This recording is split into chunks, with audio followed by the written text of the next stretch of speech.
Today I want to tell a story of an experience I had a couple months ago in a game I played featuring that player. I've been playing D&D for about 3 to 4 years now, and I've only been playing with my tight-knit group of friends, so it's been pretty much a guaranteed experience on what's going to happen whenever we get together. So when I arrive at the designated place where we usually have our sessions and I see this new player, I get a little bit apprehensive. Now, this person was a colleague of 2 of the people that I usually play with, so I didn't look too far into it.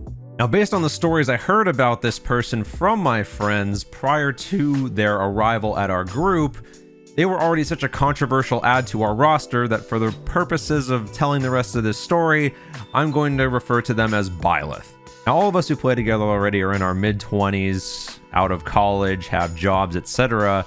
Byleth, at the time of this story, was not even out of high school yet. Now, this isn't to say that high schoolers can't or shouldn't play D&D. I think it's fantastic if people get to start early. I know I wish I did. But there is definitely a difference in maturity when it comes to playing in-game. So you can probably see how some problems might already come up. However, I was looking forward to this one-shot, so I just brushed all concern aside and we proceeded to make our characters. Byleth decided to make a ranger named Gandalf with a hawk companion named Bilbo. Not really relevant to the story, I just figured I'd bring it up. So our story begins with our characters being interviewed for a job that requires us to escort a caravan across a bridge that has been known to have some dangerous events that take place around it. So we each give our interviews, we're all hired for the job, and we set off. For about the first 20 minutes, everything is going fine, nothing out of the ordinary happens. We all do our normal roleplay business. The caravan then approaches a fishing village. And after some successful perception checks, our party notices that the village is a bit too quiet. So we proceed to go and investigate. So we stop the caravan outside the bridge. However, we do notice somebody standing at the start of the bridge, so we go over and ask what's going on. The commoner tells us everything is fine and this is normal business.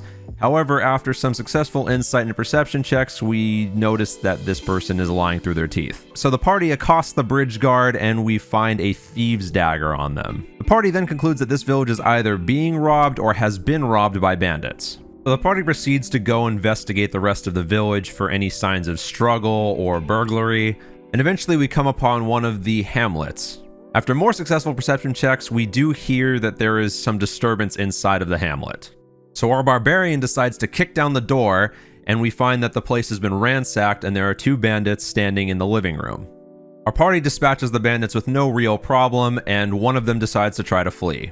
We end up taking out that bandit who tried to take a hostage in a different hamlet and proceed to go back to the previous hamlet to investigate the damage. Once we go inside, however, this is where things got bad. We enter the kitchen area to find 2 hostages currently bound and gagged, sitting on the floor. Now, what happened next has caused me to distrust every single new player who has joined our table since. Upon seeing the hostages, and without skipping a beat, Byleth asked if they could, and I'm going to avoid using the exact language they used here, sexually assault the hostages. Now, at this point, the rest of the table was completely dumbfounded as to what they just heard, and rightfully so. Now, the rest of the table did not even really know how to react at the time. We were all just so dumbfounded.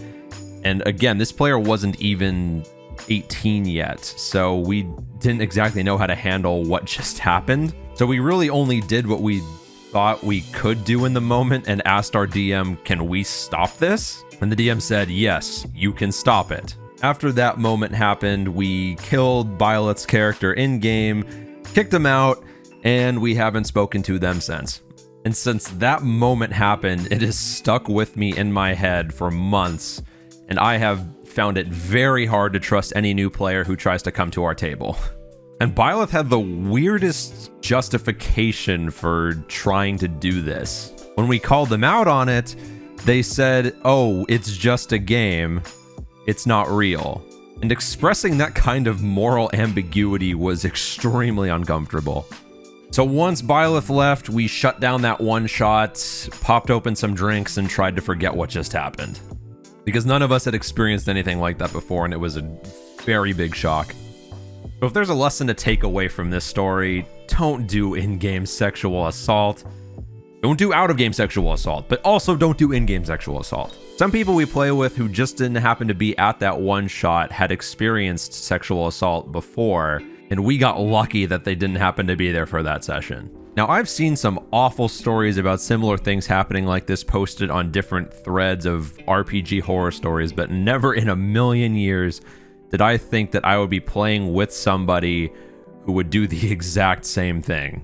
Now, I have a lot of really awesome stories that I'd like to tell from the games that I play and run, but this is the one that I just had to get off my chest. It's been in my head for months, and I felt like I needed to make this video about it.